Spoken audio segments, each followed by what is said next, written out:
Assalamualaikum warahmatullahi wabarakatuh. Alhamdulillahirabbil alamin. Segala puji bagi Allah Rabbul Alamin. Pada kesempatan kali ini dengan nikmatnya dan segala rahmatnya, insyaallah saya akan mempresentasikan hasil dari mini research yang berjudul Evaluasi Pengajaran Guru oleh Siswa pada Guru-Guru SMP Hufaz Darul Munir. Dan perlu informasi bahwa SMP Hufaz Darul Munir adalah tempat saya mengajar, mengabdi, dan mengaplikasikan ilmu yang saya dapatkan di pondok pesantren tersebut. Sebelumnya, yang saya ucapkan terhormat kepada Ibu Muktiningsih selaku dosen mata kuliah statistika. Semoga Ibu senantiasa diberikan kesehatan selalu. Amin. Baik. Pada presentasi hari ini, saya sendiri selaku Rifki Gufroni dengan judul Evaluasi Pengajaran Guru oleh Siswa pada SMP Hufaz Darul Munir. Dan tahapan-tahapan penelitian yang saya lakukan terbagi ke dalam 4. Dan penelitian ini saya lakukan secara langsung di sekolah. Mengisi angket, ya Bapak harap kalian semua isi dengan baik. Silakan nanti diisi sesuai dengan pernyataan yang di bawah ini. Kalau kalian setuju jawab 1, kalau tidak setuju jawab 2. Dan saya kenapa mengambil mini research lebih ke arah ingin mengimplementasikan ilmu yang telah saya pelajari pada kelas mata kuliah statistika dan ingin menggunakannya dan memanfaatkan ilmu tersebut di dalam kehidupan lingkungan sekolah tempat saya mengabdi, mengajar, bekerja. Dan insyaallah mudah-mudahan apa yang telah Ibu ajarkan akan saya manfaatkan dengan sebaik mungkin dan akan saya lakukan yang terbaik di dalam lingkungan sekolah saya, sehingga impact daripada ilmu ini yaitu adalah bisa memberikan manfaat bukan hanya untuk diri saya pribadi memahami tentang statistika, tapi juga bisa memberikan dampak kepada teman-teman lingkungan sekolah, bahkan kualitas evaluasi di tempat saya belajar atau mengajar. Baik, 4 tahapan kegiatan tersebut adalah yang pertama yaitu persiapan. Pastikan persiapan harus baik, karena kalau kita nggak memiliki persiapan yang baik, maka nanti penelitian tidak akan berjalan baik. Nah, persiapan apa saja yang saya lakukan? Karena ini merupakan penelitian survei, maka yang pasti harus saya siapkan adalah angket. Angket itu harus saya siapkan, dan konten daripada angket tersebut yaitu adalah tentang evaluasi guru. Dan cuman evaluasi guru ini harus kita berikan pernyataan-pernyataan yang memang sesuai kebutuhan di sekolah yang akan dilaksanakan. Dan kita tahu bahwa di Indonesia telah memiliki standar pendidikan sendiri. Yang ada 8 standar pendidikan, dan salah satunya ada standar pendidik.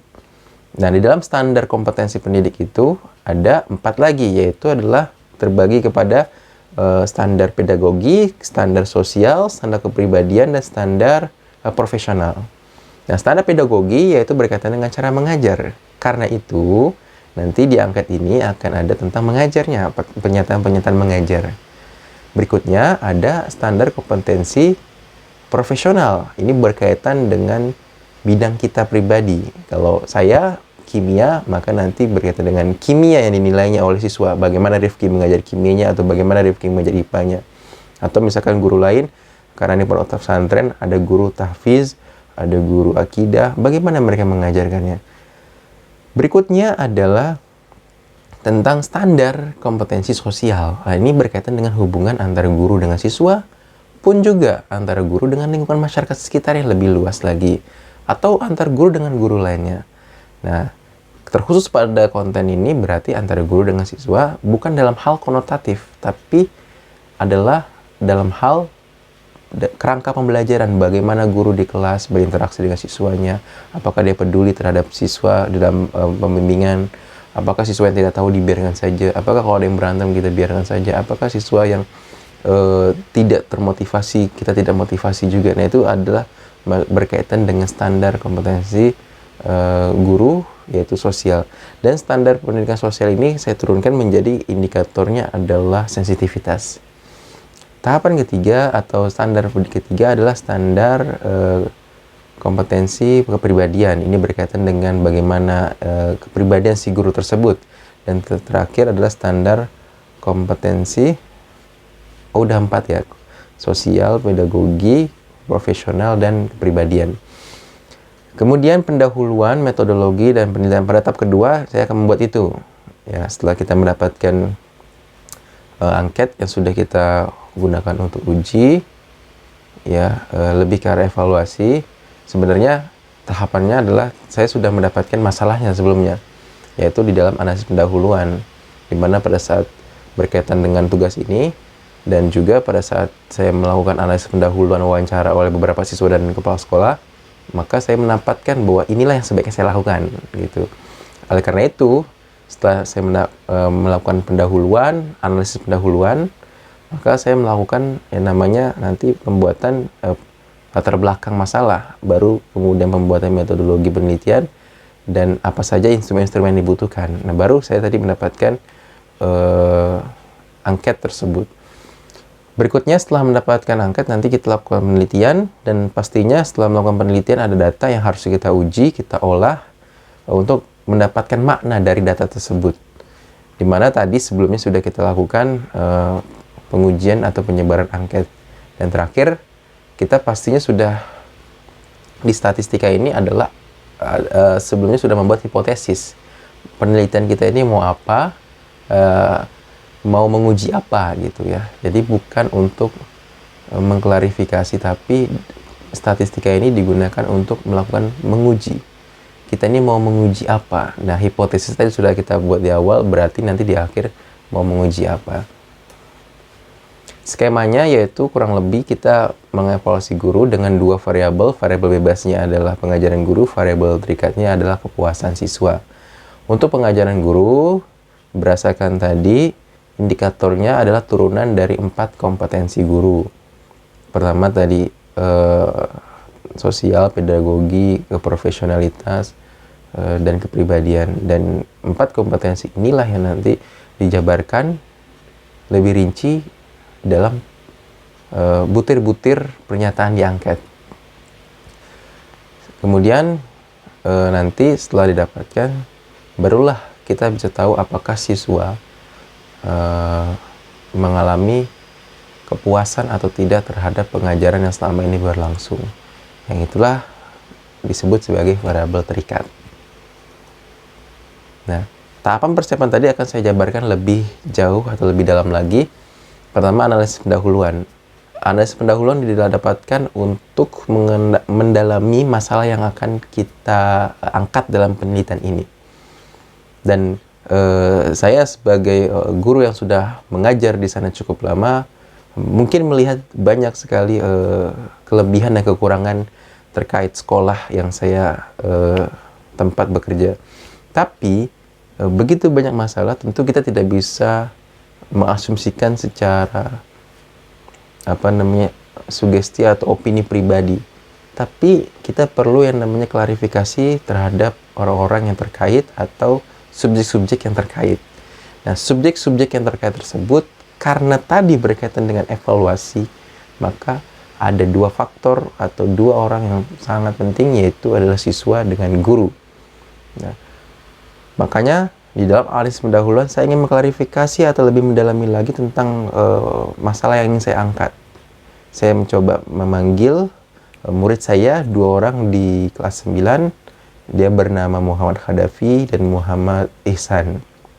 2 murid ini saya datangkan dalam satu ruangan, kemudian saya lakukan wawancara secara semi terbimbing ya. Jadi ada guidance yang saya tanya berkaitan dengan analisis pendahuluan. Kemudian saya mencoba bertanya ke mereka. Nanti ada video saya tampilkan, kurang lebih hasilnya adalah mereka sepertinya memang ingin sekali ada yang namanya pengembangan atau suatu kemajuan. Dan pengembangan kemajuan itu diharapkan bermula dari adanya evaluasi. Nah, mungkin saya akan lihatkan ini videonya. Perlu nggak sih kita mengadakan evaluasi mengajar?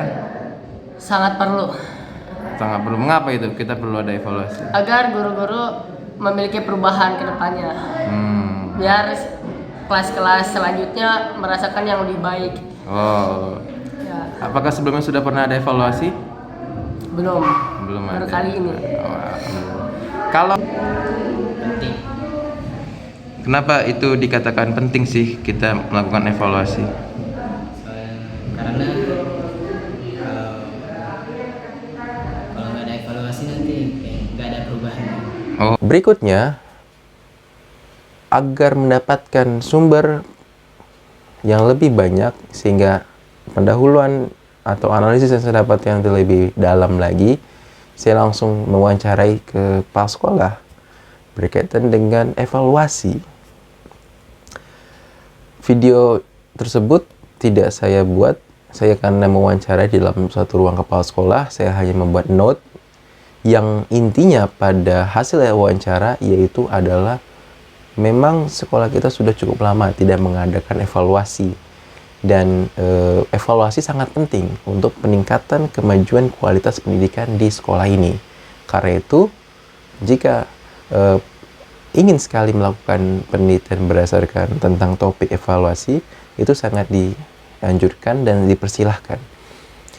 Nah, melihat begitu pentingnya evaluasi dari begitu banyak aspek permasalahan yang saya dapatkan, maka sepertinya evaluasi ini menjadi masalah yang memang urgensi, penting untuk diangkat di dalam penelitian kali ini.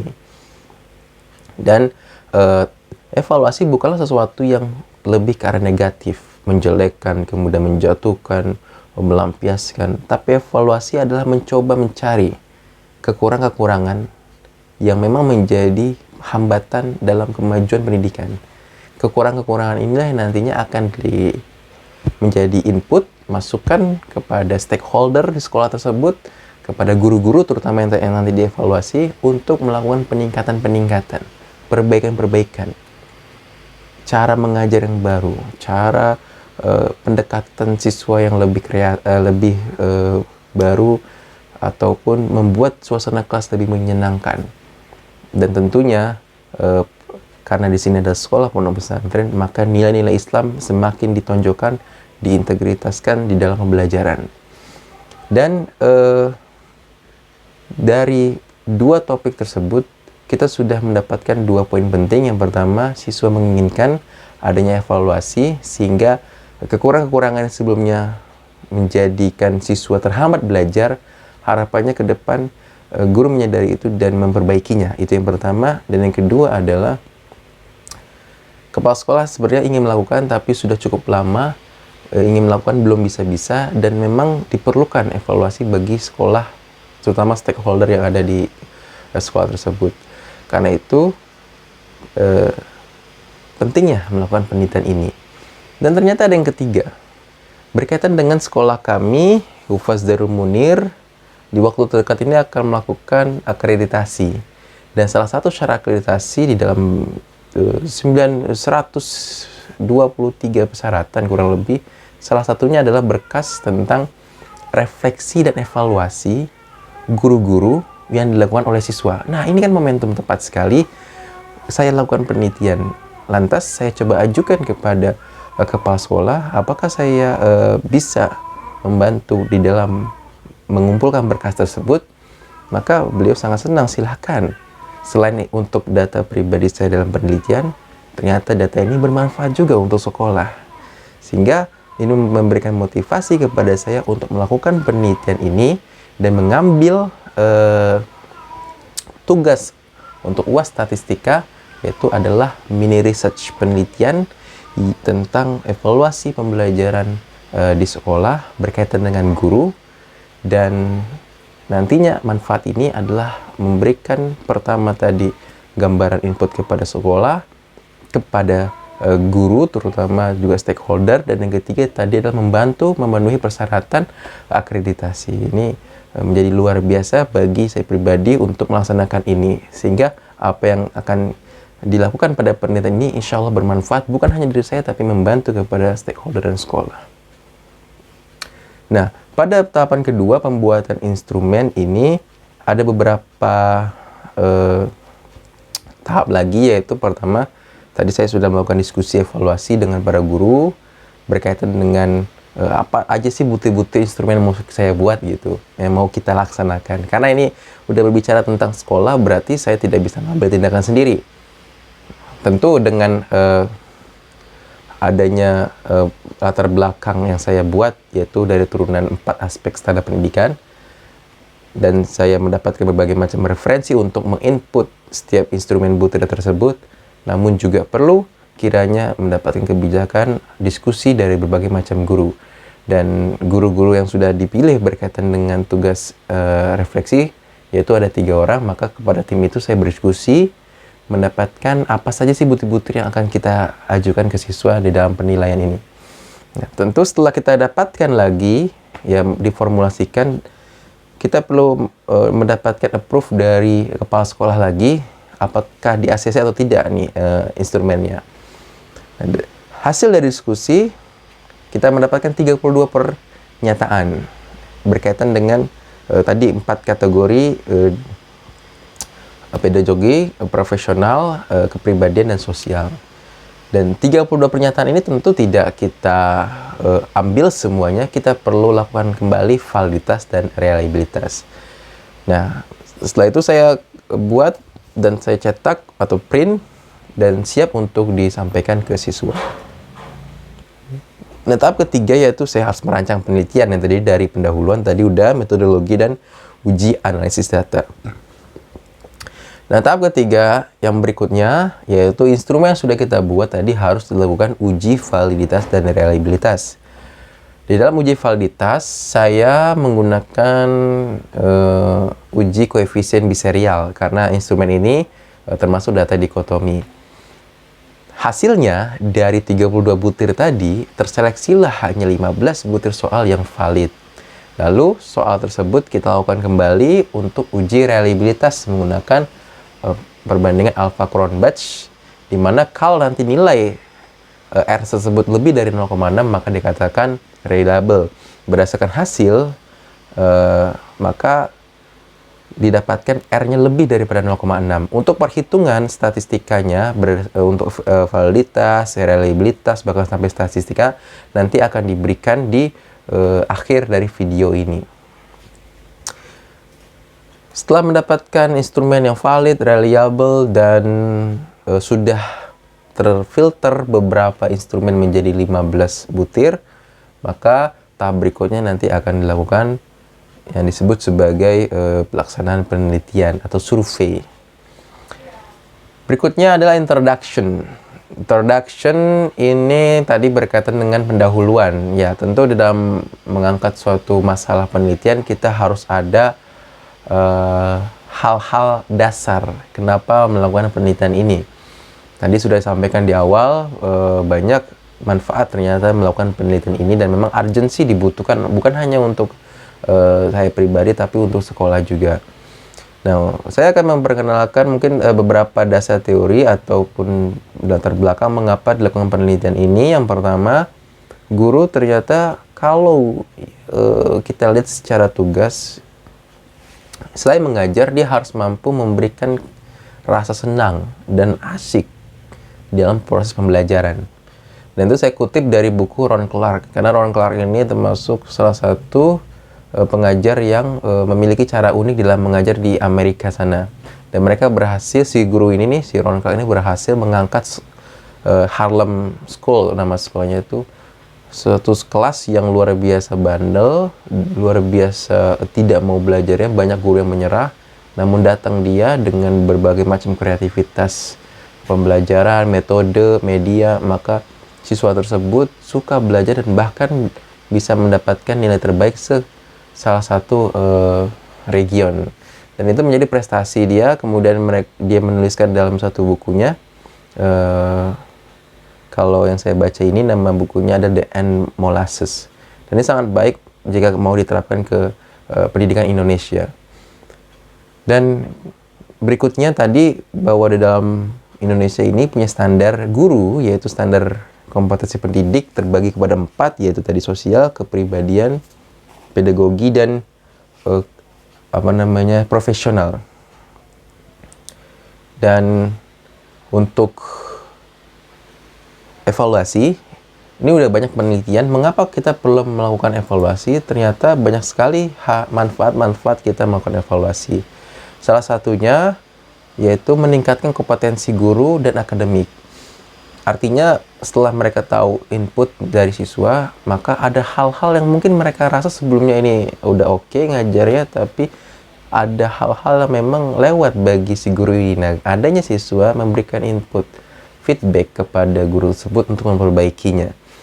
Selain itu tadi, hal mengapa perlu diangkat masalah ini, yaitu adalah wawancara siswa dan kepala sekolah tadi. Dan ternyata perlu ya diadakan evaluasi, bahkan itu sudah lama sekali dan sangat dibutuhkan. Dan terakhir tadi bersedia membantu untuk memenuhi kebutuhan administrasi akreditasi sekolah. Nah, ini juga penting diangkat pernyataan mengapa sih guru itu perlu dievaluasi. Apakah emang guru tersebut masih memiliki banyak kekurangan atau tidak? Yang pertama adalah guru itu adalah suatu teladan, uswatun hasanah. Ingat, guru bukan hanya seorang yang pintar kemudian ngajarin, tapi lebih daripada itu siswa melihat guru itu lebih ke arah orang yang dicontoh. Namanya juga guru, digugu dan ditiru. Lebih ke arah dia kalau ada problem, masalah, hal-hal yang mungkin tidak bisa diangkat di temannya, dia akan coba ngadu ke guru tersebut. Kalau guru tersebut menyenangkan gitu dan emang dia cocok. Dan makanya tadi guru pertama adalah teladan, uswatun hasanah. Guru baik, siswa yang baik pun akan mengikuti yang baik. Dan bahkan bisa merubah siswa yang tidak baik menjadi baik melihat guru tersebut. Banyak guru-guru yang menginspirasi siswa. Tadinya dia tidak mau belajar, bandel, karena guru ini tindakannya seperti ini, sikapnya dia suka, berubah dia. Juga sebagai tokoh panutan bagi peserta didik dan lingkungannya. Nah, ini ada garis bawahi dan lingkungannya. Ini bukan hanya sekolah, tapi juga lingkungan sekitar sekolah dan lingkungan rumahnya. Maka punya satu nilai lebih di dalam lingkungan masyarakat, bahwa seorang guru harus memiliki satu kepribadian sebagai seorang guru. Berikutnya adalah guru di sekolah itu adalah seorang pengajar dan orang tua di saat yang sama. Saya baca di buku Ron Clark ini, dia mengatakan kita ini punya multi talents. Ya, dan jangan pernah menganggap guru itu hanya I teach you, you will find, you will get the point. Nggak bisa begitu. Bahkan di bukunya kita nggak boleh membandingkan metode pengajaran di kelas kita mencontoh dari metode pengajaran kelas orang. Itu bahkan sebenarnya tidak baik menurut dia. Kenapa? Karena setiap kelas punya karakteristik masing-masing. Setiap siswa punya keunikan masing-masing. Dan kita kalau mencontoh kelas lain, belum tentu kelas lain karakteristik siswanya sama dengan kita. Karena itu dikatakan oleh si penulis buku ini, buatlah solusi formula sendiri sesuai dengan kelas kalian. Gunakan segala hal yang bisa membuat kreativitas. Karena tugas guru bukan hanya mengajar, tapi membangkar semangat, menyenangkan, mengasyikkan kelas, sehingga siswa datang ke kelas tuh senang belajar. Dalam bukunya ini adalah salah satu aturan, yaitu kita semua adalah family, keluarga. Ini menarik juga, salah satu yang bisa kita terapkan, bahwa dia mengatakan kita, Anda dan saya merupakan keluarga yang harus membantu satu sama lain kalau ada masalah. Nah, kalau saya mengangkat cerita ini sangat menarik juga ya, karena bahkan guru tersebut tahu cara untuk meyakinkan siswa ketika siswa tersebut tidak ada motivasi. Nah, nanti bahasan ini menarik untuk dibahas. Berikutnya adalah mereka membimbing, memotivasi, dan menguatkan, membakar semangat peserta didik untuk yakin pada cita-citanya. Lalu kita juga punya tokoh sebenarnya berkaitan dengan pendidikan. Dahulu Bapak Pendidikan Nasional pertama kita yang setiap hari diperingati di dalam Hari Pendidikan Nasional, yaitu Bapak Ki Hajar Dewantara. Dia bahkan lebih mengatakan tentang standar ideal pendidikan kita, bahwa guru tersebut harus tahu dan mengajar sesuai kebutuhan siswanya. Bahkan bahasa yang saya garis bawahi tersebut, guru harus menghambakan diri kepada siswa. Bukan dalam arti negatif, tapi dalam arti guru harus tahu nih kebutuhan siswa apa. Siswa tersebut tidak bisa belajar secara misalkan audio, dia perlu visual, maka guru laksanakan pembelajaran visual itu dengan berbagai macam media-media dan metode-metode yang sesuai dengan kebutuhan siswa. Atau bahkan kebalikannya, ada yang tidak bisa visual, bisanya audio, mau dijelasin, ya silakan. Gunakan berbagai macam metode sehingga semua siswa terakomodasi di dalam pembelajaran. Dan terakhir, ternyata ada penelitian sikap dan karakter guru mempengaruhi prestasi belajar. Nah, itu mungkin karena ada powerful integritas, contoh, sehingga siswa kalau melihat guru ini ada motivate. Nah, sekarang apa tujuan evaluasi? Tujuan evaluasi adalah untuk memberikan bahan perbaikan agar ke depan lebih baik. Bagaimana kita ingin memperbaiki kalau kita nggak tahu apa yang kurang gitu. Dan berikutnya adalah meningkatkan kompetensi guru dalam konteks akademik tadi. Bukan hanya dalam konten cara mengajarnya, tapi akademiknya juga. Mungkin ada beberapa kesalahan yang dilakukan, maka guru bisa memperbaikinya. Berikutnya, evaluasi pembelajaran dapat memberikan hasil tes yang lebih baik kepada peserta didik. Dan terakhir, tentu evaluasi memberikan kepada kita perbaikan yang tepat sasaran. Sehingga kita tahu, oh sini salahnya, begini cara memperbaikinya. Nah, sehingga dari begitu banyak pendahuluan tadi, maka rasa-rasanya penting sekali nih untuk dilakukan penelitian berkaitan dengan evaluasi mengajar guru terhadap kepuasan siswa. Maka rumus masalah yang diangkat yaitu bagaimana tingkat kepuasan peserta didik terhadap kinerja guru dilihat dari 4 aspek yang tadi sudah disampaikan: metode mengajar, penguasaan materi, sensitivitas, dan kedisiplinan. Tujuan penelitiannya berarti dari rumusan masalah tadi yaitu untuk membandingkan. Ya, jadi karena kata-kata membandingkan berarti ini pasti kuantitatif.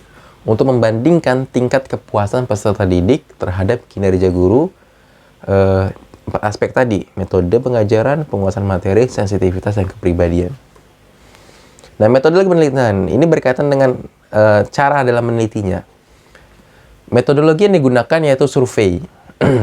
Survei dengan menyebar angket yang telah dibuat tadi kepada SMP kelas 8. Di sekolah kami SMP ada 5 kelas, kelas 7 2 kelas, kelas 8 1 kelas, kelas 9 2 kelas. Dan untuk kelas 8 memang kelasnya agak banyak karena dia satu kelas 20 siswa. Tapi kalau kelas 7 dibagi 2 14, kelas 9 dibagi 2 14. Kelas 9. Nah, angket tersebut adalah angket yang sudah dilakukan uji validitas tadi sebanyak 15 butir pernyataan dengan jawaban 2 kemungkinan setuju atau tidak setuju yang disebut sebagai data dikotomi. Nah, ini gambaran angket evaluasi yang akan diserahkan ke siswa dan telah dilaksanakan oleh siswa.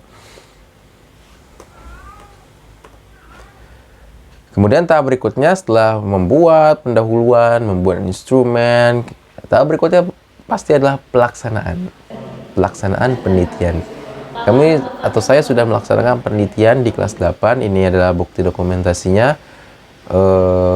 Sangat tertarik mereka terhadap evaluasi ini karena mereka juga sadar banyak sekali yang mungkin ia ingin sampaikan. Gitu ya, banyak sekali yang mungkin ia rasakan namun tidak ada kesempatan untuk menyampaikannya. Nah, ketika saya sampaikan evaluasi ini untuk menilai guru, maka dia sangat berpartisipasi aktif untuk mengisinya. Namun saya sampaikan bahwasanya jika memang ada yang satu kesalahan guru di dalam suatu waktu, tolong jangan lihat dalam satu hal tertentu, tapi lihatlah guru tersebut dalam skala menyeluruh, all the time, selama kamu menemuinya. Jadi memang kadang-kadang guru tersebut lagi tidak baik moodnya, jangan lihat pada saat itu, tapi lihatnya secara keseluruhan. Oke? Saya sampaikan itu sebagai garis bawah agar tidak ada yang mengisi secara asal-asalan. Nah, cara mengisinya nanti siswa tersebut memilih 3 guru terbaik yang ia tahu, lalu evaluasi 3 guru tersebut dalam angket yang sudah diberikan. Dan saya coba menambahkan, coba berikan evaluasi atau saran dan kritik di belakang jawaban tersebut. Apa-apa aja sih saran dan kritik yang mau kalian sampaikan, dan terakhir tulis 3 guru tersebut untuk evaluasi kita. Nah, kemudian dapatlah data, dan ini cukup menarik ya data tersebut karena banyak anak-anak di awal-awal tingkat kelas 7 ya masih mungkin menyetujui, puas dengan apa yang telah diajarkan oleh guru-guru. Maka kelas 7 itu banyak yang mengisinya 1. Dan karena data kelas 7 itu 2 kelas masing-masing 14, cukup sedikit, saya coba ambil kelas 8, yaitu sebanyak 20 siswa. Di mana 20 siswa ini satu kelas 8. Nah, kurang lebih datanya seperti ini yang ditampilkan di layar. Dan 1, 0 itu maksudnya 1 berarti mereka setuju dengan pernyataan tersebut, 0 berarti mereka tidak setuju. Dan dari 15 butir instrumen tersebut tadi terbagi kepada 4, ada 4 kategori guru tersebut. Nah, kita masuk kepada hasil dan pembahasan.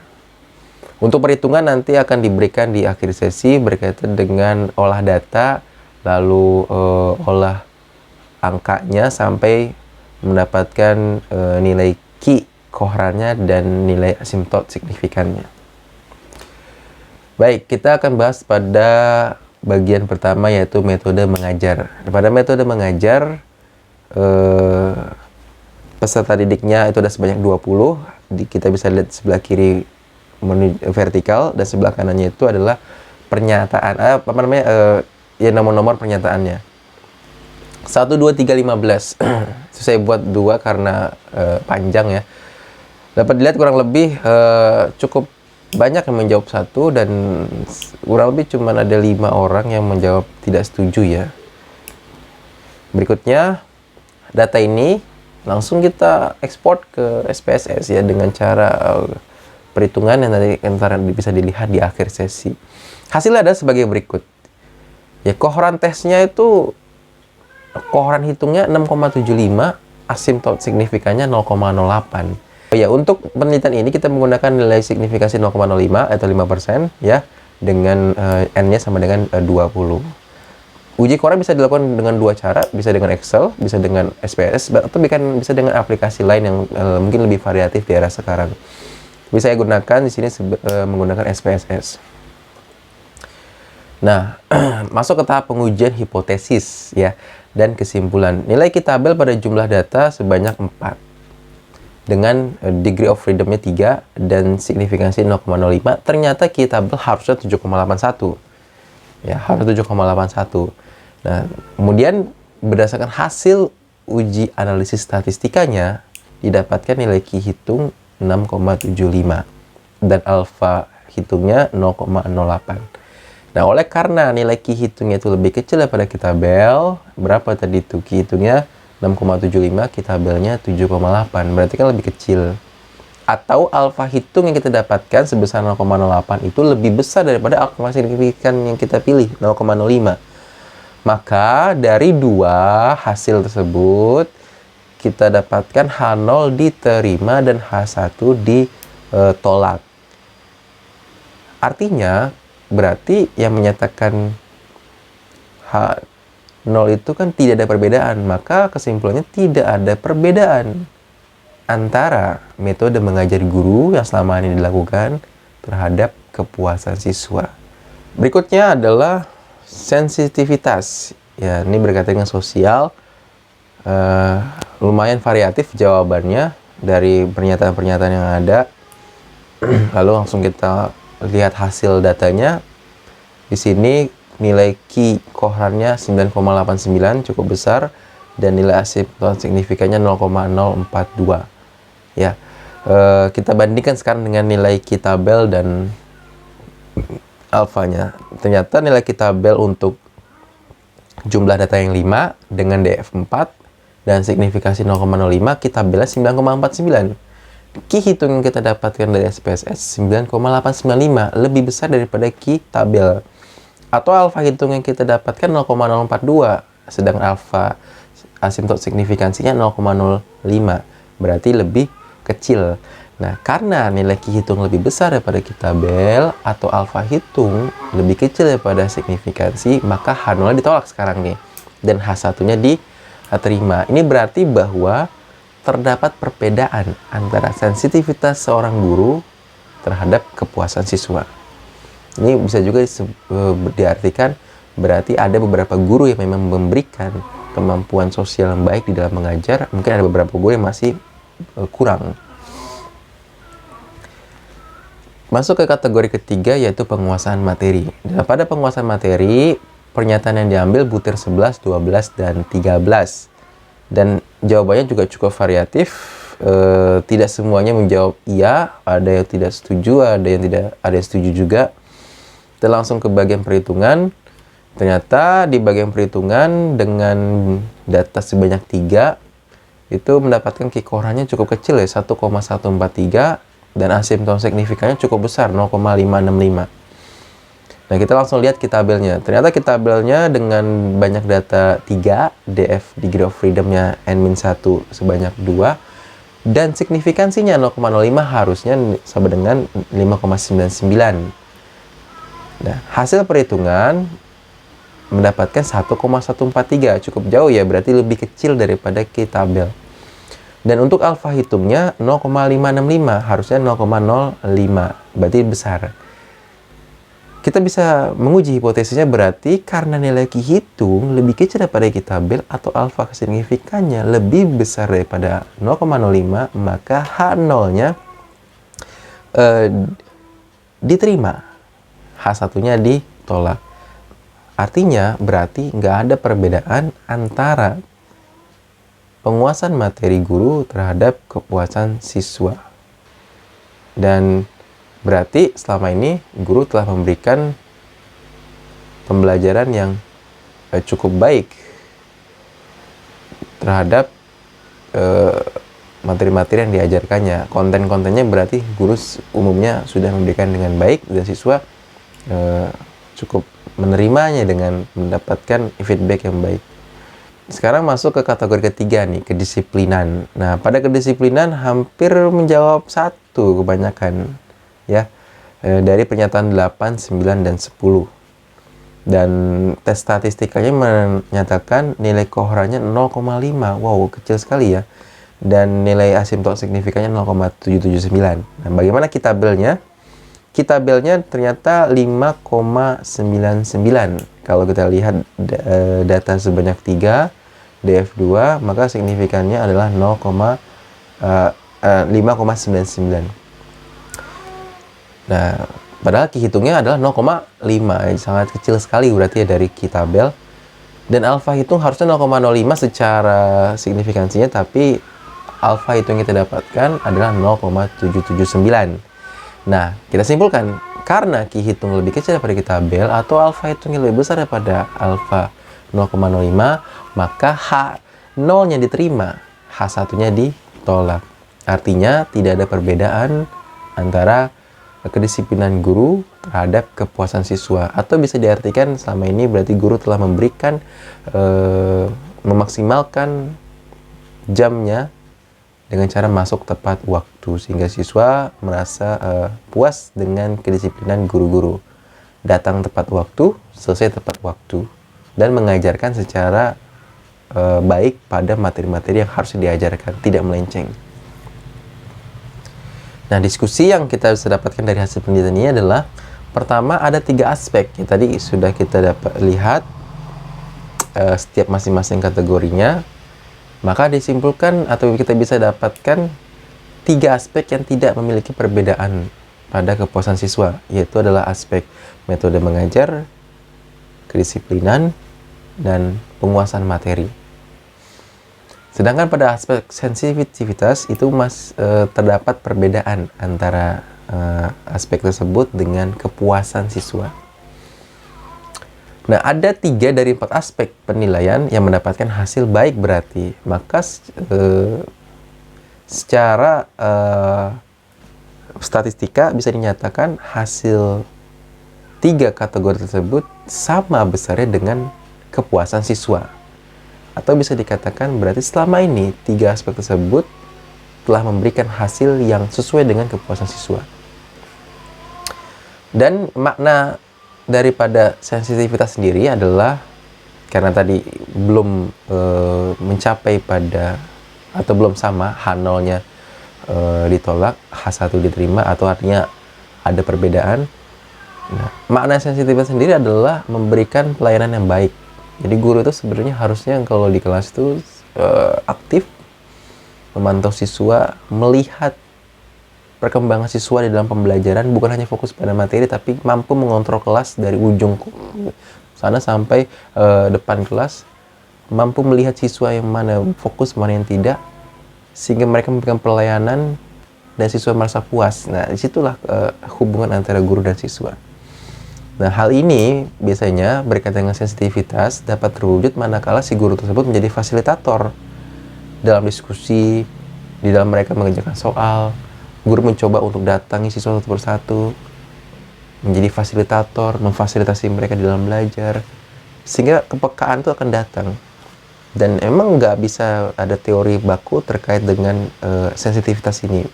Biasanya guru-guru yang paham, biasanya guru-guru yang datang kepada setiap meja-meja tahu apakah siswa tersebut paham atau tidak. Biasanya ada juga yang tidak paham tapi tidak berani menanya. Ada juga seperti itu. Atau ada juga yang sebenarnya nggak paham tapi terlihat paham. Nah, di situ guru perlu menunjukkan kepekaannya.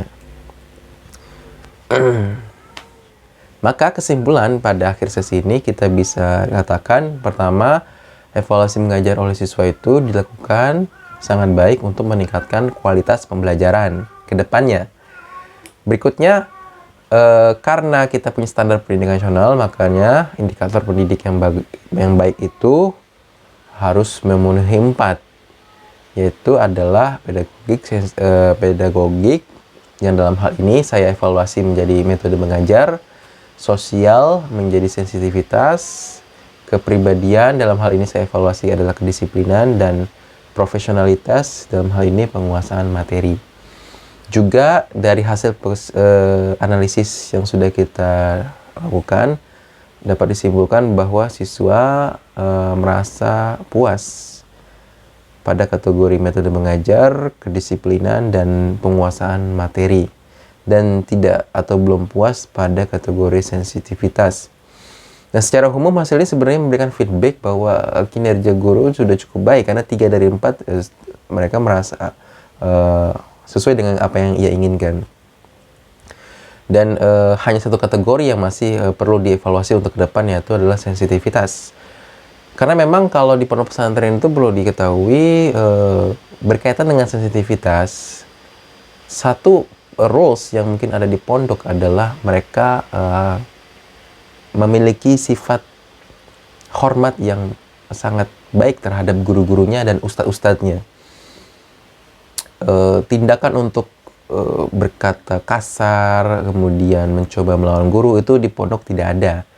Dan memang guru di sana sangat dominan terhadap pembelajaran. Artinya pembelajaran dari guru itu hampir biasanya dari ustadz, dari guru tuh hampir satu sumber biasanya. Karena memang pembelajaran di pondok pesantren itu mereka sangat mentaati guru dan ustadznya dalam hal positif. Dalam arti mereka ketika disuruh untuk sholat berjamaah, mereka laksanakan. Ketika mereka disuruh untuk bangun tahajud, mereka laksanakan. Ketika mereka disuruh untuk berpuasa Senin Kamis, mereka laksanakan. Ketika mereka disuruh hafal setoran Quran setiap harinya, mereka laksanakan. Maka guru lebih sering mendominasi untuk melakukan satu perintah dibandingkan untuk melihat bagaimana satu sensitivitas atau kepekaan terhadap siswa. Dan tapi beberapa guru ada yang memang setiap hari berada di pondok untuk melakukan yang disebut sebagai musyrif, pembimbing. Mereka kalau di dalam halaqah pondok pesantren, biasanya para musyrif itu mengetahui siswa-siswa yang terkendala di dalam hafalan Qur'annya, atau ada yang siswa-siswa yang memang sudah cepat di dalam hafal Qur'annya. Itu guru musyrif bisa peka. Untuk yang cepat akan diperakselerasi lagi oleh musyrifnya. Adapun yang lambat, musyrifnya biasanya akan membimbing bagaimana cara menghafal Quran yang baik dan benar. Nah, mungkin nggak semua guru ya, makanya di sini kan dalam artinya belum memenuhi secara umum. Jadi begitulah informasi berkaitan dengan pondok pesantren. Jadi culture sekolah umum dengan sekolah pondok pesantren itu, pondok pesantren menampilkan karakter dan pendidikan moral akhlak yang baik, sehingga untuk guru akan lebih mendominasi untuk memberikan ajaran dan satu nasihat untuk dilaksanakan. Nah, berikutnya adalah hasil ini akan menjadi bahan evaluasi tentu bagi kami dan pada guru dan juga stakeholder yang ada di sekolah untuk memberikan perbaikan dan peningkatan kualitas yang lebih baik. Itu saja dari saya selaku presenter dan penyaji hasil penelitian ini. Dan untuk hasil pengolahan data akan disampaikan setelah ini. Saya akhiri. Billahi taufiq wal hidayah. Assalamualaikum warahmatullahi wabarakatuh. Baik, sekarang kita ke bagian pengolahan data. Data yang sudah kita dapatkan, yaitu data primer berupa hasil pengisian angket. Kemudian kita masukkan ke dalam Excel. Untuk penyebaran data, saya lakukan kepada kelas 7, kelas 8, dan kelas 9. 7B, 7A, kelas 8, dan kelas 9. 7B dan 7A dilakukan hanya untuk mendapatkan gambaran secara umum tentang pendapat mereka terhadap cara mengajar guru. Untuk uji validitas dan reliabilitas digunakan kelas 9. Kelas 9 terdiri dari 28 siswa yang itu akan kita gunakan sebagai sampel untuk uji validitas dan reliabilitas.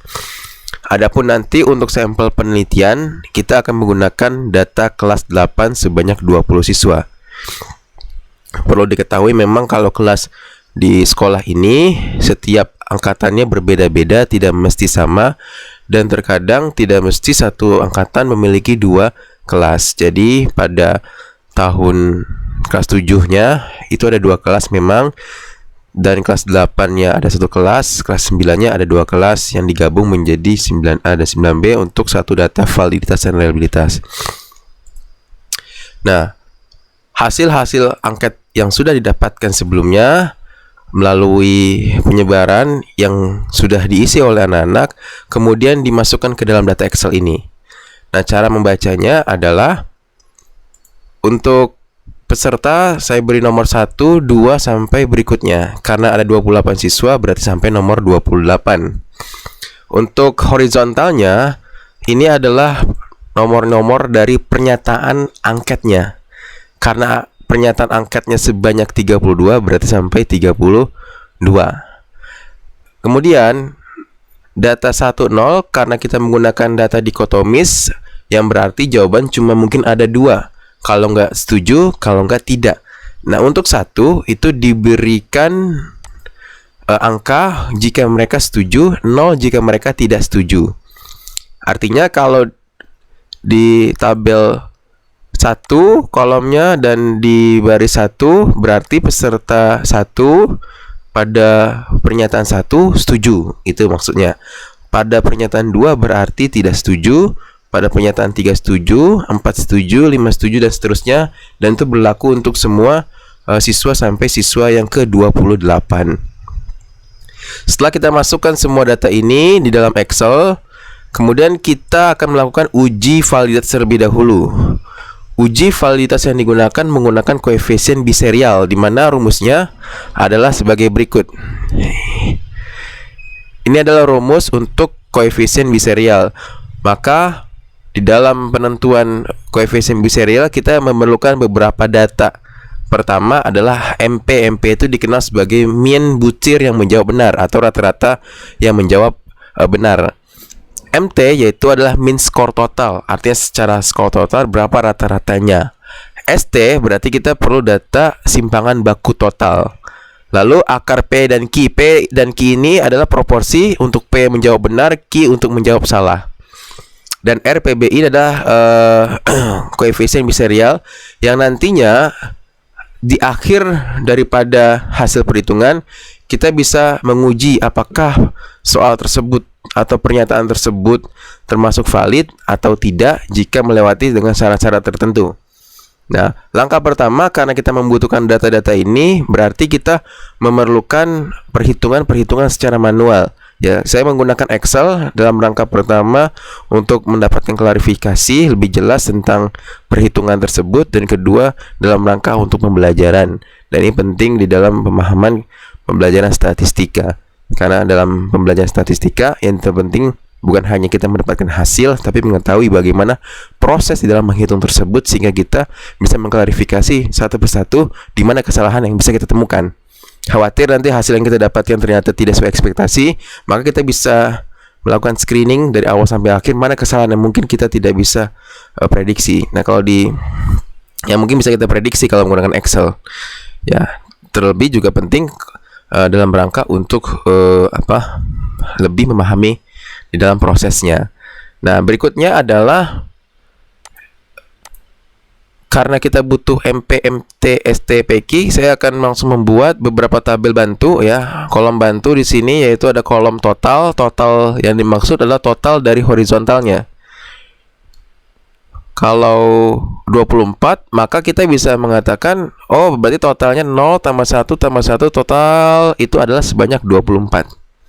Nah, data ini termasuk data yang nominal ya. Jadi tidak berarti bahwa 1 berarti banyak, 0 berarti sedikit. Tidak, ini hanya menyimbolkan saja bahwa 1 berarti benar atau setuju, 0 berarti tidak setuju. Nah, berarti total yang didapatkan 24. Ini berarti bahwasanya ada 24 orang yang setuju untuk pernyataan berarti ada 24 pernyataan yang setuju oleh orang yang pertama. Nah, itu maksudnya. Karena dia melihatnya secara horizontal.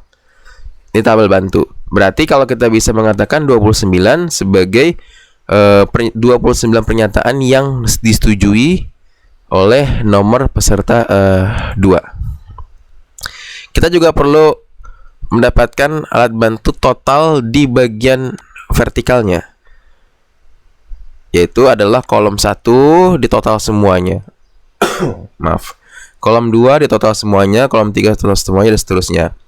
Dan ini berarti bahwa 17 menyatakan ada 17 orang yang menyatakan setuju terhadap pernyataan 1. Kalau tadi kan ada 7, misalkan 24, ada 24 pernyataan yang disetujui oleh peserta 1. Untuk yang vertikal berarti ada 17 orang yang menyetujui pernyataan 1. Nah, itu bedanya. Dan ini cara perhitungan gampang, tinggal kita sama dengan sum, kemudian kita tarik ya dari blok yang kita ingin jumlahkan. Setelah itu kita pencet enter dan kita bisa langsung narik ke samping. Secara otomatis dia langsung menghitungnya sesuai dengan rumus yang sudah kita tetapkan. Begitu juga pada yang vertikal ini ya, 24, 29 dan seterusnya. Ini juga sama sum, summarize artinya menjumlahkan.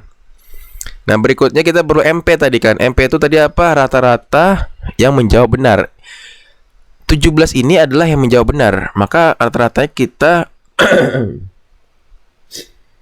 menggunakan jumlah dari yang menjawab benar gitu kan, dibagi dengan jumlah yang total seluruhnya gitu. Nah, kalau kita lihat rumus, berarti sum if total daripada yang tadi kita sudah hitung itu mendapatkan kurang lebih di bagian dari D7 sampai D34. Kemudian di sini adalah kriteria ya. Kriteria itu maksudnya adalah berarti yang diminta adalah jawaban yang benarnya saja. Kemudian dibagi D35. D35 itu adalah jumlah yang menjawab benar.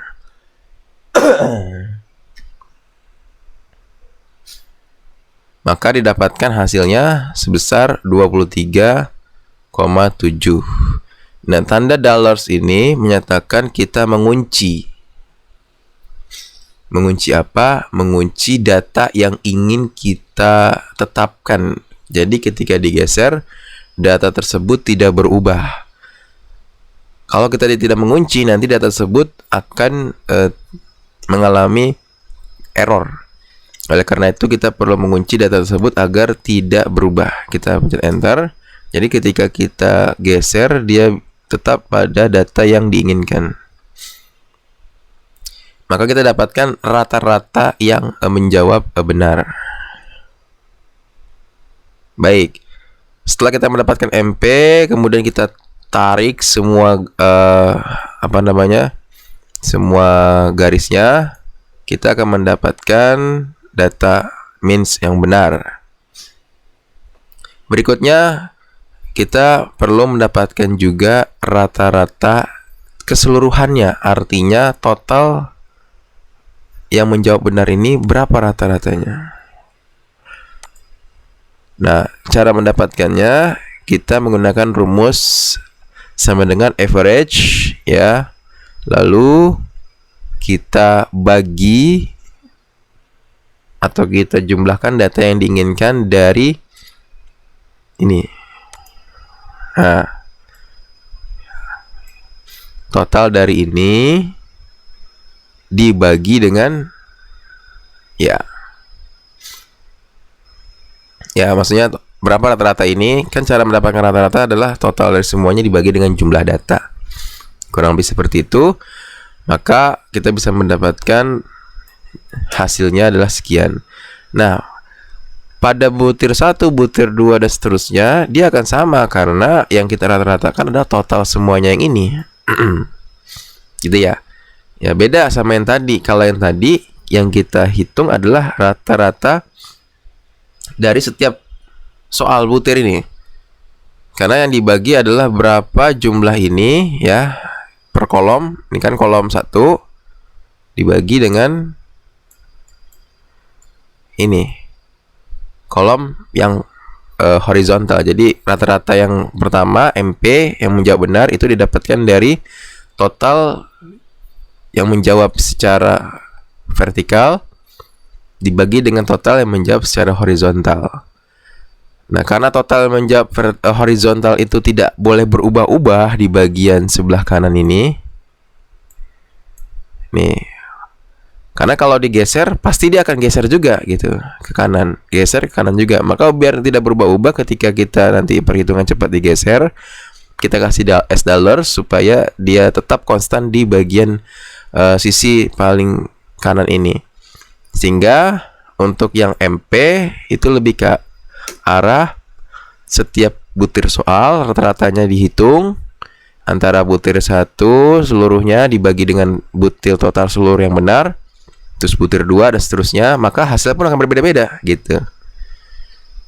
Nah, di sini bisa mendapatkan, lihat kalau 24 dengan 18 tentu rata-rata yang lebih besar kita bisa mendapatkannya sesuai dengan yang kita inginkan. Kayak misalkan di sini 25 dapatnya 22, 18 dapatnya 23 dan seterusnya. Nah, ini MT akan sama karena kita ingin menjumlahkan total daripada yang benar ini dibagi tadi dengan total yang seharusnya dapat. Baik, kita pindah ke ST. ST ini ada standar deviasi, itu didapatkan dari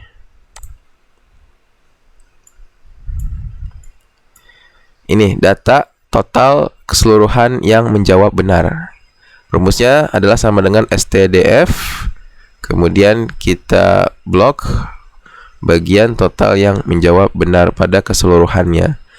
Dan nanti karena ini adalah standar deviasi untuk semua soal, maka kita perlu menandakan S dollars, dan setelah mendapatkan kita bisa geser yang berarti bahwa standar deviasi pada setiap soal itu akan sama.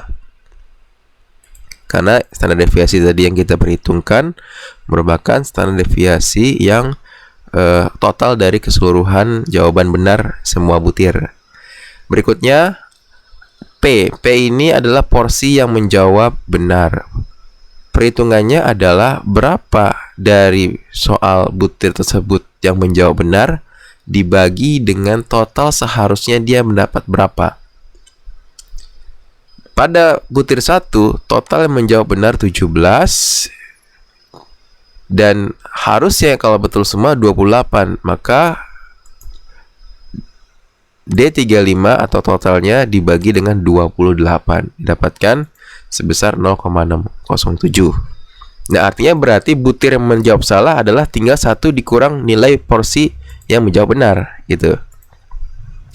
Dan ini bisa kita tarik. tanpa perlu ragu karena di sini kita pakai angka 28. Jadi tidak perlu pakai S dollar karena udah langsung otomatis tidak berubah. Lalu setelah dapat P dan Q, kita bisa sekarang menghitung koefisien biserialnya. Nah, kita mengikuti apa yang sudah dituliskan di rumus. Perhatikan baik-baik, yaitu pertama ada MP. MP berarti, ya ingat ya, MP dikurang MT dibagi ST akar P per Q. Tadi MP sudah kita dapatkan, nanti tinggal tulis minus. MT sudah kita dapatkan, terus bagi, kita beri garis miring. Terus ST sudah kita dapatkan, lalu ditanda kurungkan. Nah ini ya, tadi sudah MP dikurang MT dibagi ST, kita kurungkan supaya tidak tercampur dengan perhitungan berikutnya. Di langkah berikutnya kita perlu akarkan P bagi Q. Akar itu dalam rumus Excel-nya adalah SQRT. SQRT ya, akar 2. Akar 2 square. Nah, tanda kali di dalam Excel yaitu adalah bintang. Terus akar berapa? Akar P dibagi Q. P-nya tadi adalah sudah kita hitung di 39. Q-nya juga sudah kita hitung. Lalu kita tutup kurung. Nah, kita perlu memperhatikan kurung di sini karena setiap kurung kalau tidak ada penutupnya dia akan error. Ya, ini tadi sudah ditutup. Ini penutup yang pertama, ini penutup untuk yang kedua yang ini. Setelah kita sudah membuat rumus, kita enter. Lalu kita bisa tarik ke kanan. Secara otomatis mendapatkan setiap koefisien biserial dari butir-butir soal. 0,5, 0,4, 0,19 dan seterusnya. Nilai inilah yang kemudian kita akan uji. Uji dengan apa? Kita bandingkan ya, nanti nilai tersebut yang sesudahnya masih ada proses lagi sebenarnya. Nanti kita masukkan proses, nanti dapatlah validitasnya. Baik, koefisien biserial ini di setiap butir soal lalu masuk ke tahap perhitungan T hitung. Nah, T hitung. T hitung adalah R akar N-2 dibagi 1 min R kuadrat. Ingat, R tadi itu apa? Koefisien biserial. Berarti kita sudah mendapatkannya. Akar tadi square. N itu adalah jumlah daripada data tersebut. Dikurangi 2 dibagi akar lagi berarti square ya. SQRT 1 min R kuadrat. R itu tadi apa? Koefisien biserial. Maka kita tidak bisa masuk ke uji T kalau belum dapat koefisien biserial tersebut. Nanti kalau udah dapat hasil uji T, baru kita bandingkan dengan tabel T. Baru kita bisa menyimpulkan mana yang valid, mana yang tidak valid. Baik, langsung saja kita perhitungkan satu persatu. Tadi ya, didapatkan pertama untuk menghitungnya yaitu adalah R biserial, kayak gitu ya, dikali akar daripada N-2. N-nya adalah banyaknya data 28 dikurangi 2. Ya, dibagi, tadi kan akar lagi, akar berarti SQRT. Terus dalam apa yang diakar? Yaitu 1 dikurangi R kuadrat lagi. Nah, ini rumusnya kurang lebih akan seperti ini ya. Tadi D41R dikali akar N-2 dibagi akar 1 min R kuadrat. Kita enter, dapatlah hasil 3,2. Kita tinggal tarik garis, maka akan dapatkan hasil sebagai berikut. Ya, berikutnya adalah kita uji dari hasil T hitung tersebut menggunakan T tabel. Kalau kita lihat T tabel pada data ke-28 dengan signifikansi 0,5, maka T tabel tersebut adalah 1,7. Hipotesisnya adalah jika nilai T hitung lebih besar daripada T tabel, maka soal tersebut dikatakan valid. Jika T hitung lebih kecil daripada T tabel, maka soal tersebut dikatakan invalid atau drop. Kita tidak bisa gunakan untuk penelitian.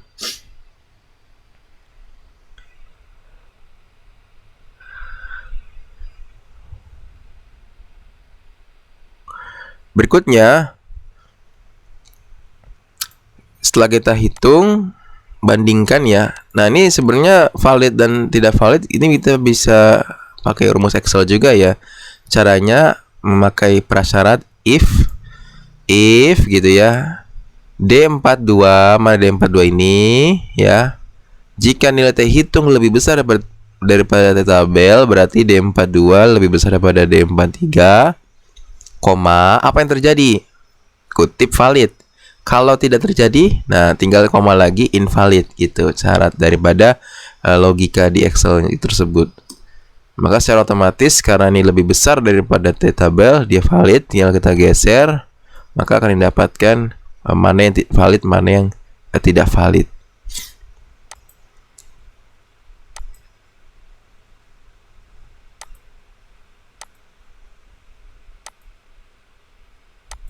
Itu ya. Jadi kurang lebih seperti itu. Invalid, valid, valid, invalid, valid, invalid, valid. Ya gitu ya. Jadi kalau sudah mendapatkan mana yang valid, mana yang tidak valid, agar lebih memudahkan kita membedakan soal valid, kita bisa berikan tanda hijau di sini. Ini valid, valid hijau, valid, valid, valid, valid, valid. Total yang valid adalah sebanyak 15 soal. Ada satu soal yang error di sini. Kenapa error? Karena dari 28 siswa pada pernyataan 31 semuanya menjawab benar. Nah, berarti ada kemungkinan kalau instrumen tersebut ternyata semuanya jawab benar atau semua jawab salah, berarti ada kemungkinan instrumen yang pernyataan tersebut tidak valid. Karena lihat di sini dia error. Berarti secara otomatis kita katakan dia tidak bisa dipakai. Nah, begitulah tahap pada uji validitas. Berikutnya setelah kita dapatkan tahap validitas, kita langsung masuk ke uji reliabilitas. Uji reliabilitas menggunakan Alpha-Cronbach dengan rumus R sama dengan K per K-1, 1 min total daripada varians total dibagi dengan varians kuadrat. Dan K yang dimaksud di sini adalah banyaknya data, berarti di sini ada kurang lebih 32 data dibagi dengan K-1. Kalau di sini N ini banyak sampel ya, kalau K ini banyak datanya. Baik, kita berarti butuh beberapa tabel bantu ya, yaitu ada variansi kuadrat dijumlahkan, ada variansinya yang dikuadratkan. Berarti ini kalau bedanya antara atas bawah ya, ini jumlah dari variansi dikuadratkan, ini adalah variansi tersebut dikuadratkan. Nah, kita berarti butuh tabel bantu ya, ini dia. Untuk mendapatkan variansi,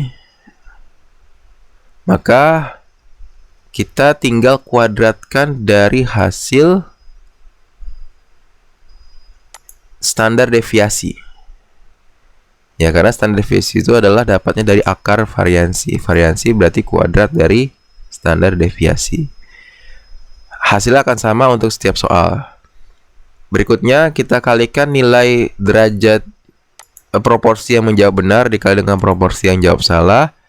Dan nanti hasil tersebut lah yang kemudian akan kita gunakan di dalam perhitungan reliabilitas. Baik, kita langsung saja. Berarti reliabilitas itu adalah sama dengan tadi kan, karena katanya K dibagi K-1. K-nya itu adalah banyaknya data atau butir pernyataan.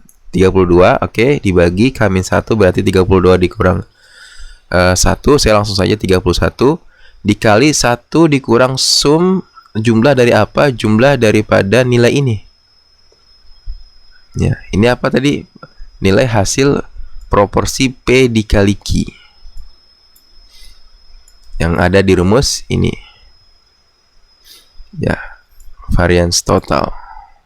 Terus dibagi dengan F50 variance total tersebut. Variance totalnya berapa ini? Tuh. Kalau ini berapa namanya? Ini namanya variance butir. Ya, perlu dibedakan, ada variance total, ada variance butir. Hasilnya akan didapatkan 0,7. Syarat untuk melihat apakah dia reliable atau tidak menggunakan alpha Cron batch, yaitu R. Jika lebih besar daripada 0,6 maka dikatakan reliable.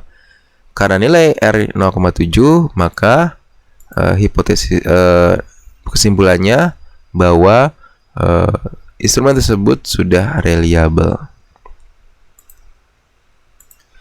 Nah, setelah mendapatkan instrumen, baru kita bisa lanjut untuk mengeliminasi data-data yang sudah kita dapatkan.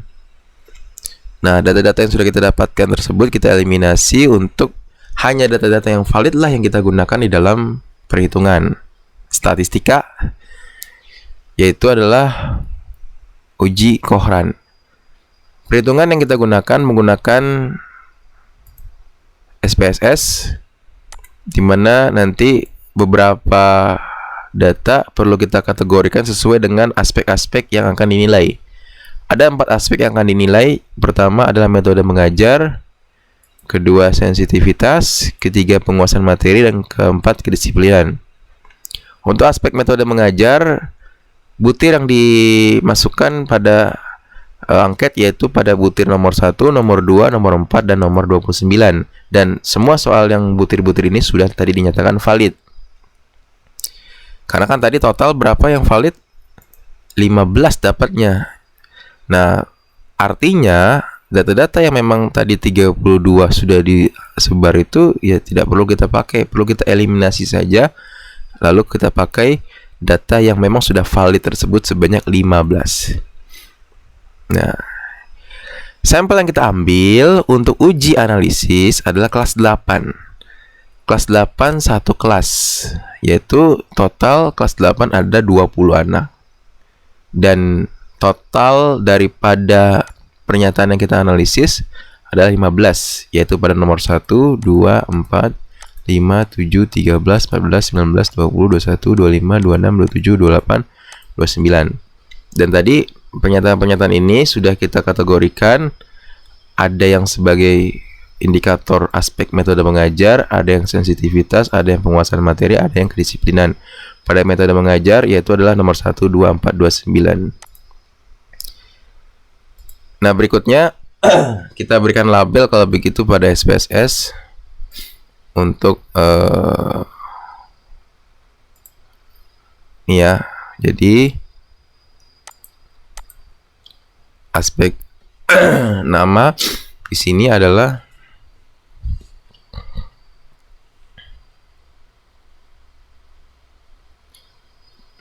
pernyataan nomor 1.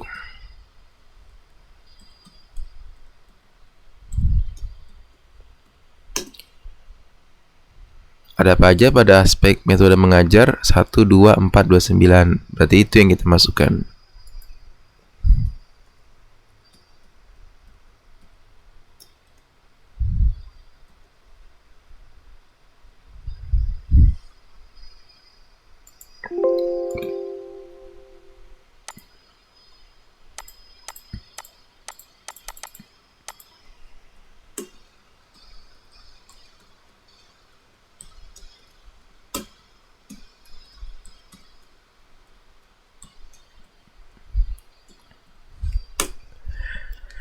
Berikutnya kita bisa menentukan mau berapa desimal untuk hasilnya.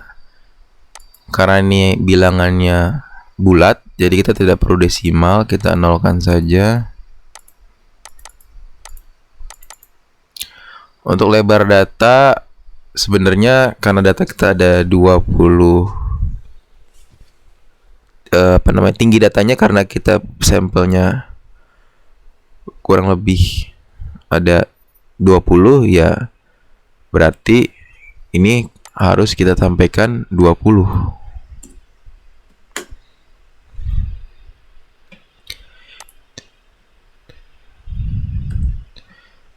Kita copy saja. Nah, label ini boleh disamakan dengan pernyataan ya. Label tersebut nanti yang akan keluar sebagai outputnya. Kita samakan saja pernyataan 1. Ya, kita bisa copy paste ya untuk efisiensi waktu. Baik, kita ini skip. Nah, kolom ini karena kita cuma ada 4 ya, jadi 8 udah cukup. Ini apa namanya, kita pakai rata kanan aja nggak apa-apa. Nah, measure-nya karena datanya nominal, kita tandain nominal.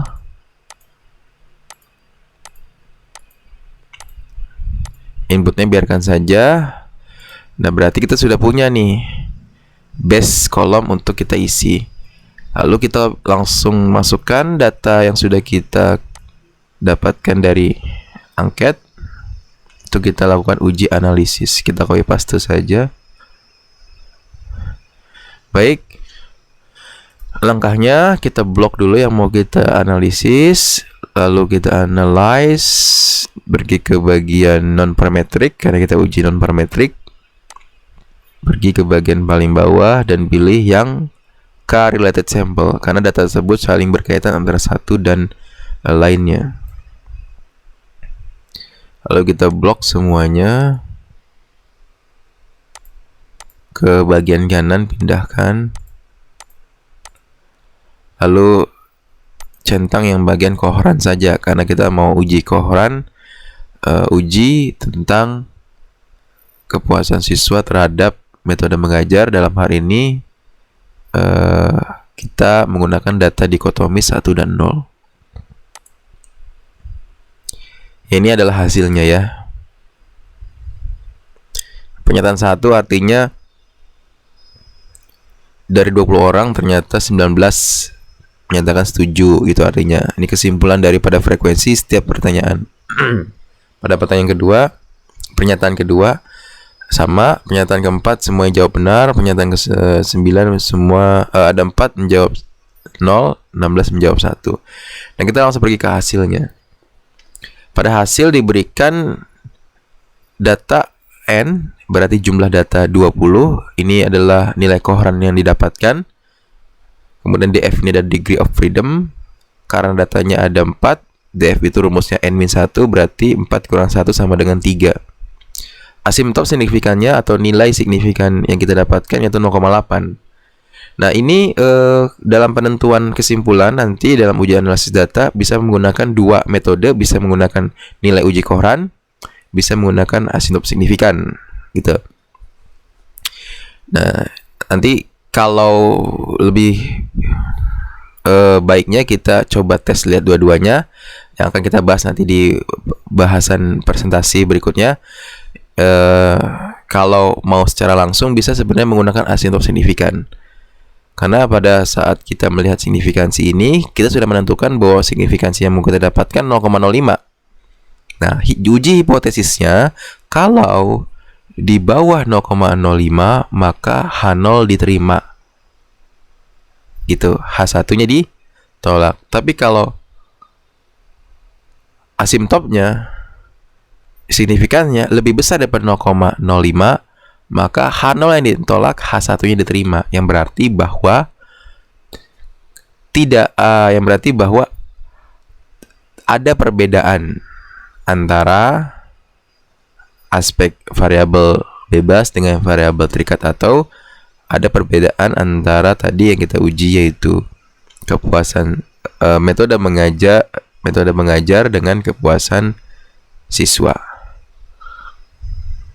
Nah, ini berarti kesimpulan seperti itu. Kita hitung dulu ya semuanya. Ini untuk yang metode mengajar.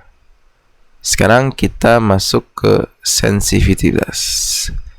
Sensitivitas ada 5 butir pernyataan, 5, 7, 13, 14, 28. Berarti kita buat label lagi.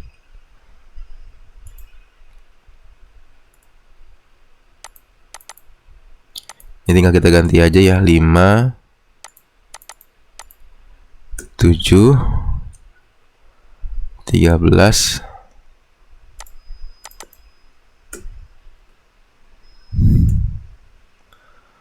14, dan terakhir, oh nggak boleh nama yang sama ya, harus berbeda, 28.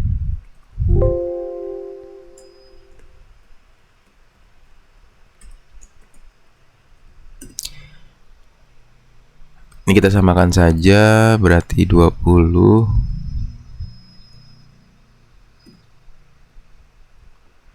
Ini 0. Ini samakan dengan yang tadi. Nominal. Lalu data yang ini kita copy. Data hasil angket. Ini tentang sensitivitas ya. Tadi metode mengajar, sekarang sensitivitas. Kita lihat hasilnya bagaimana.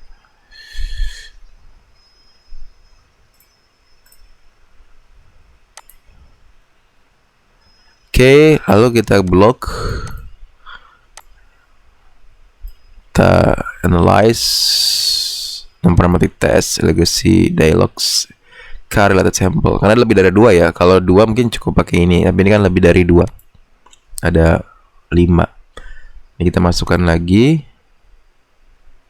Ya, ini sebenarnya harusnya udah berubah ya. Mungkin karena tadi sebelumnya kita pakai 1, 2, 4, 9 jadi sama. Nah, ini hasilnya.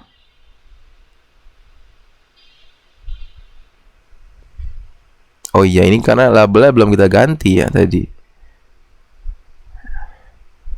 Kita ulang lagi aja ya biar mendapatkan hasil yang lebih baik. Kita ulang dulu label ininya nih. Karena makanya dibilang label itu biasanya nanti akan tampil saat hasilnya. Kita ulang lagi biar tidak bingung nanti saat memindahkan dan menganalisis di tahap berikutnya. Kita blok. Kita non-parametric test, legacy, dialogues, correlated sample. Nah, ini kan udah lepas kan penyataannya. Nah, ini udah enak. Oke, nah sehingga kita bisa membedakan mana yang tadi metode, mana yang bukan. Ini khawatir kita bingung tadi belah datanya. Ini karena ini udah enak. Kita sekarang sudah bisa melihat hasilnya. Di sini 9,895, asimtotnya 0,42. Nah, di bawah daripada 0,05. Berarti H0 diterima, H1 ditolak. Atau tidak ada perbedaan antara sensitivitas guru dengan kepuasan siswa. Itu kesimpulan nanti. Kita lanjut dulu ke analysis berikutnya. Ini 3 aja ya, berarti 25, 26, 27. Kita ubah lagi di bagian labelnya. Hati-hati, ini nanti diganti biar saat outputnya tidak rancu. Berapa tadi? 25, 26, 27.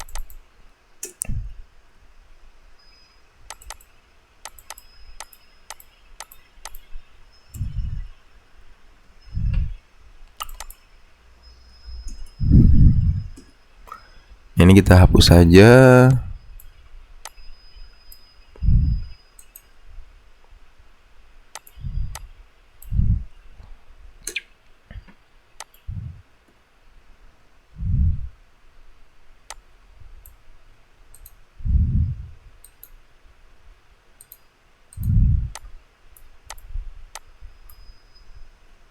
Oke, lagi pula kita kembali lagi buat label. Baik, sekarang kita tinggal masukkan datanya.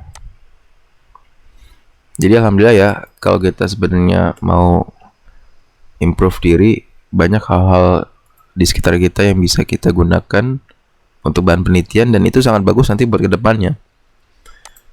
Dan sebenarnya nggak terlalu membuat kita memakan waktu banyak ya. Tetap mengajar kita bisa, penelitian pun bisa. Karena jiwa kita sebagai guru itu bukan hanya sebagai pengajar transfer knowledge, kita juga sebagai parents juga di sekolah, bisa juga sebagai peneliti. Makanya kan ada penelitian tindakan kelas. Baik, kita langsung aja analyze.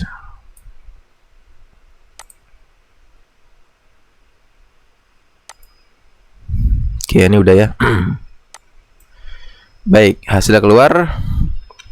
Oh, masih di atas 0,5. 0, oh iya, di atas 0,05 ya. Karena kan kita kan 5%, di atas 0,05. Maka H0 ditolak, H1 diterima. Berarti tidak ada perbedaan antara aspek apa tadi ini aspeknya, penguasaan materi dengan kepuasan siswa. Ini bisa berarti bahwa penguasaan materi oleh guru itu sudah cukup baik dan siswa merasa puas. Baik, kita pergi ke aspek berikutnya, kedisiplinan sekarang. Ini ada 3 butir, tadi sama, tinggal kita ganti label aja kalau begitu. Dia 19, 20, 21.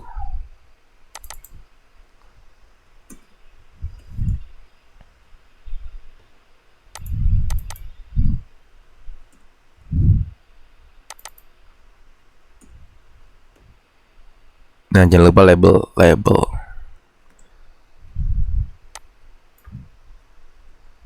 Nah, baik, sekarang kita masukkan datanya.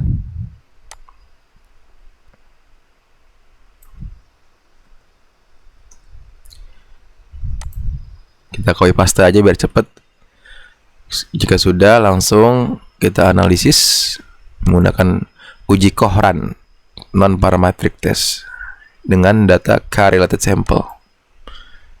Oke, ini sudah pindah, langsung klik Kohrannya, oke. Nah, langsung pergi ke asymptote aja karena kita belum melihat tabel T-nya. Nanti kita bahas di berikutnya. Nah, ini lebih daripada 0,05 yang berarti bahwa H0 ditolak, H1 diterima. Maka tadi apa? Kedisiplinan, berarti tingkat kedisiplinan seorang guru di dalam mengajar itu sama dengan kepuasan siswanya. Bisa aja mengandung arti bahwa kedisiplinan guru-guru sudah cukup baik dan memberikan kepuasan terhadap peserta didik. Nah, itu 4 uji yang telah kita lakukan dari data angket yang telah kita dapatkan, dan uji-uji ini nanti akan kita analisis di tahap berikutnya, yang berarti bahwa kita sudah mendapatkan kesimpulan mana aspek-aspek yang memang sesuai dengan kepuasan siswa, mana yang belum atau tidak sesuai dengan kepuasan siswa. Data ini akan saya input ke dalam PowerPoint dan jurnal atau artikel yang saya buat. Terima kasih.